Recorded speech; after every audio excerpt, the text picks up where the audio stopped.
നമസ്കാരം, ന്യൂസ് ചെക്കിലേക്ക് സ്വാഗതം. ഇന്ന് വൈകുന്നേരം വരെയുള്ള പ്രധാനപ്പെട്ട 10 വാർത്തകളൊന്ന് നോക്കാം. നീറ്റ് പരീക്ഷാ ചോദ്യപേപ്പർ ചോർച്ചയുമായി ബന്ധപ്പെട്ട് രാജ്യത്തെ യുവജനങ്ങളെയും വിദ്യാർത്ഥികളെയും അഭിസംബോധന ചെയ്തുകൊണ്ട് പ്രധാനമന്ത്രി നരേന്ദ്രമോദി ഫേസ്ബുക്കിൽ പങ്കുവച്ച വീഡിയോ സന്ദേശം നീക്കം ചെയ്ത സംഭവത്തിൽ ക്ഷമാപണവുമായി മെറ്റ. സാങ്കേതികപരമായ ഒരു തെറ്റുമൂലമാണ് പ്രധാനമന്ത്രിയുടെ വീഡിയോ ഫേസ്ബുക്കിൽ ലഭ്യമാകാതിരുന്നതെന്നും സംഭവം ശ്രദ്ധയിൽപ്പെട്ടയുടൻ തന്നെ വീഡിയോ പൂർണ്ണമായും പുനഃസ്ഥാപിച്ചതായും മെറ്റ വക്താവ് ഔദ്യോഗികമായി അറിയിച്ചു. സോഷ്യൽ മീഡിയ പ്ലാറ്റ്ഫോമുകൾക്കെതിരെയും മെറ്റ അധികൃതർക്കെതിരെയും കേന്ദ്ര സർക്കാർ നടപടി ഘടിപ്പിക്കാൻ നീക്കം നടത്തുന്നുവെന്ന വാർത്തകൾക്കിടെയാണ് സാങ്കേതിക പിഴവ് സംഭവിച്ചതായെന്ന വിശദീകരണവുമായി മെറ്റ രംഗത്തെത്തിയിരിക്കുന്നു. നമ്മുടെ തെങ്കാശി പട്ടണത്തിൽ ലാല് പറയുന്ന പോലെ കവാലക്കുറ്റി നോക്കി 2 എണ്ണം കിട്ടുമ്പോൾ അവൻ്റെ സകല സാങ്കേതിക പ്രശ്നങ്ങളും മാറിക്കോളും. പ്രധാനമന്ത്രി നരേന്ദ്രമോദിയുടെ മാതാവിനെ അവഹേളിക്കുന്ന തരത്തിൽ സംസാരിച്ചെന്ന പരാതിയിൽ മേക്കപ്പ് ആർട്ടിസ്റ്റ് ജാൻമണി ദാസിനെതിരെ കോഴിക്കോട് സൈബർ പോലീസ് കേസെടുത്തു. മഹിളാ മോർച്ച സംസ്ഥാന അധ്യക്ഷ നവ്യ ഹരിദാസ് നൽകിയ പരാതിയുടെ അടിസ്ഥാനത്തിലാണ് പോലീസ് നടപടി സ്വീകരിച്ചത്. സംഭവത്തിൽ പ്രതിഷേധം ശക്തമായതോടെ ഇൻസ്റ്റഗ്രാമിൽ പങ്കുവച്ച പ്രത്യേക വീഡിയോ സന്ദേശത്തിലൂടെ ജാൻമണി ദാസ് പരസ്യമായി ക്ഷമ ചോദിച്ചു. ആരെയും വേദനിപ്പിക്കാൻ ഉദ്ദേശിച്ചായിരുന്നില്ല പ്രസ്താവന നടത്തിയതെന്നും തന്റെ ഭാഗത്തു നിന്ന് പിഴവ് സംഭവിച്ചിട്ടുണ്ട് എങ്കിൽ ക്ഷമിക്കണമെന്നും വീഡിയോയിൽ ജാൻമണി അഭ്യർത്ഥിക്കുന്നു. മാപ്പൊക്കെ കയ്യിൽ വെച്ചാൽ മതി. ഇവിടുത്തെ കോഴിക്കോട് FIR മാത്രമല്ലേ ആയിട്ടുള്ളൂ. ആസാമിലെയും UP-യിലെയും FIR റെഡി ആയിക്കൊണ്ടിരിക്കുന്നതേ ഉള്ളൂ.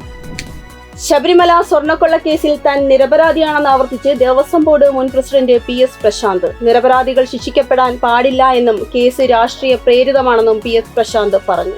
കേസിൽ റിമാൻഡിലുള്ള PS പ്രശാന്തിനെയും ബോർഡ് അംഗം A അജികുമാറിനെയും SIT കസ്റ്റഡിയിൽ വാങ്ങി. ഒരു ദിവസത്തേക്കാണ് കൊല്ലം വിജിലൻസ് കോടതി പ്രതികളെ കസ്റ്റഡിയിൽ നൽകിയത്. ഇരുവരെയും പ്രത്യേക അന്വേഷണ സംഘം വിശദമായി ചോദ്യം ചെയ്യും.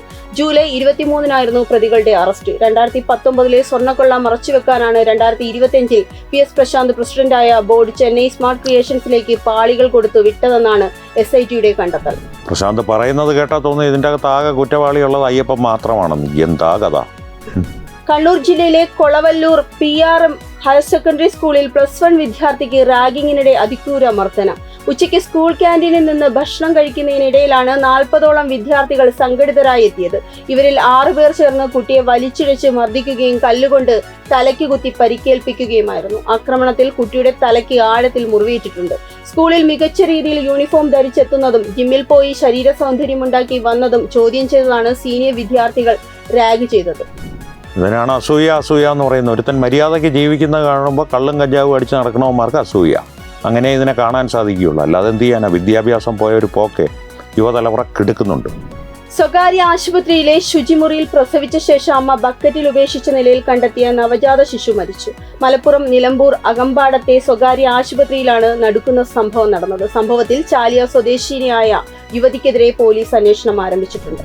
എന്താ പറയുക, ഇതിന് അമ്മമാരിങ്ങനെ ആയി തുടങ്ങിക്കഴിഞ്ഞാൽ നമ്മുടെ നാട് വലിയ താമസമില്ലാതെ മരുഭൂമിയായി തന്നെ മാറും. അല്ലെങ്കിൽ തന്നെ അതിൻ്റെ ലക്ഷണങ്ങൾ കാണിച്ചു തുടങ്ങിയിട്ടുണ്ട്. പാക് അധിനിവേശ കാശ്മീരിൽ അവകാശങ്ങൾക്കായി ശബ്ദമുയർത്തിയ സാധാരണക്കാർക്ക് നേരെ പാകിസ്ഥാൻ സുരക്ഷാ സേന നടത്തിയ ക്രൂരമായ വെടിവയ്പിൽ കുറഞ്ഞത് 19 പ്രക്ഷോഭകർ കൊല്ലപ്പെടുകയും 25-ലധികം പേർക്ക് കടുത്ത പരിക്കേൽക്കുകയും ചെയ്തു. ജമ്മു കശ്മീർ ജോയിന്റ് അവാമി ആക്ഷൻ കമ്മിറ്റിയുടെ നേതൃത്വത്തിൽ സമാധാനപരമായി നടന്ന പ്രതിഷേധ മാർച്ചിന് നേരെയാണ് പാകിസ്ഥാൻ പോലീസും റേഞ്ചേഴ്സും പെട്ടെന്ന് വെടിയുതിർത്തത്. പറയുമ്പോൾ എല്ലാം പറയണമല്ലോ. ഈ വെടിവെപ്പ് നടന്ന സാഹചര്യത്തിൽ അവിടെ തിരഞ്ഞെടുപ്പ് നടന്നുകൊണ്ടിരിക്കുകയാണ്. ജനാധിപത്യത്തിന്റെ ഒരു സൗന്ദര്യമേ. ജന്തർ മന്ദറിൽ നടന്ന കോക്രോച്ച് ജനതാ പാർട്ടി സമരപ്പന്തലിലും പരിസരത്തും തമ്പടിച്ചിരുന്നത് വൻ കുറ്റകൃത്യങ്ങളിൽ പ്രതികളായ ക്രിമിനലുകളുടെ വൻപടയെന്ന് ഡൽഹി പോലീസിന്റെ ഞെട്ടിക്കുന്ന കണ്ടെത്തൽ. സമരസ്ഥലത്തുണ്ടായിരുന്ന 2873 പേരുടെ പശ്ചാത്തലം പരിശോധിച്ചാൽ 980-ലധികം പേർ കൊലപാതകം, ബലാത്സംഗം, തട്ടിയെടുക്കൽ, ആയുധക്കടത്ത് തുടങ്ങിയ ഗുരുതരമായ ക്രിമിനൽ കേസുകളിൽ പ്രതികളാണെന്ന് വ്യക്തമായി. ജൂലൈ 20-ന് CJP നടത്തിയ ചലോ സൻസദ് മാർച്ചിനിടയിലുണ്ടായ വൻ അക്രമ സംഭവങ്ങളുടെ പശ്ചാത്തലത്തിലാണ് പോലീസ് വൻതോതിലുള്ള പശ്ചാത്തല പരിശോധന നടത്തിയത്. ഈ പറയുന്നത് പോലെ പൊന്നെണ്ണ അവിടെ ക്രിമിനലുകളല്ലാത്ത ആരെങ്കിലും ഉണ്ടെങ്കിൽ അവരുടെ പേര് പുറത്തുവിടുന്നതായിരിക്കും എളുപ്പം. ഫ്രഞ്ച് തലസ്ഥാനമായ പാരീസിലെ പോർട്ട് ഡി ക്ലുഷി മേഖലയെ വിറപ്പിച്ച് വീണ്ടും കത്തി ആക്രമണം. 2 വലിയ വെട്ടുകത്തികളുമായി തെരുവിലിറങ്ങിയ 31-കാരൻ ഗർഭിണിയായ യുവതികളടക്കം 3 സ്ത്രീകളെ ദാക്ഷിണ്യമില്ലാതെ കുത്തി പരിക്കേൽപ്പിച്ചു. തിങ്കളാഴ്ച പകൽ വെളിച്ചത്തിൽ കോടതി സമുച്ചയത്തിന് സമീപം നടപ്പാതയിലൂടെ നടന്നുപോകുകയായിരുന്ന സ്ത്രീകൾക്ക് നേരെയായിരുന്നു അപ്രതീക്ഷിത ആക്രമണം. ഗുരുതരമായ പരിക്കേറ്റ ഇവരെ ഉടൻ തന്നെ ആശുപത്രിയിലേക്ക് മാറ്റി. ആക്രമി നിയന്ത്രണം വിട്ട് ആളുകളെ ആക്രമിക്കുന്നത് കണ്ടതോടെ സമീപത്തുണ്ടായിരുന്ന ജനങ്ങളും ഡ്യൂട്ടിയിൽ ഇല്ലാതിരുന്ന ഒരു പോലീസ് ഉദ്യോഗസ്ഥനും ധീരമായി ഇടപെടുകയായിരുന്നു. പറയുമ്പോൾ എല്ലാം പറയണമല്ലോ. അള്ളാഹു തന്നെ എന്നോട് പറഞ്ഞിട്ടാണ് ഈ കാര്യങ്ങളെല്ലാം താൻ ചെയ്തതെന്നാണ് പുള്ളിയുടെ വാദം. എന്തായാലും ഫ്രാൻസ് അഭയാർത്ഥികളെ വലിച്ചു കയറ്റി കൃത്യമായിട്ട് അനുഭവിക്കുന്നുണ്ട്. പണ്ടേ നമ്മൾ പറഞ്ഞതാണ് വേണ്ട വേണ്ട എന്ന്.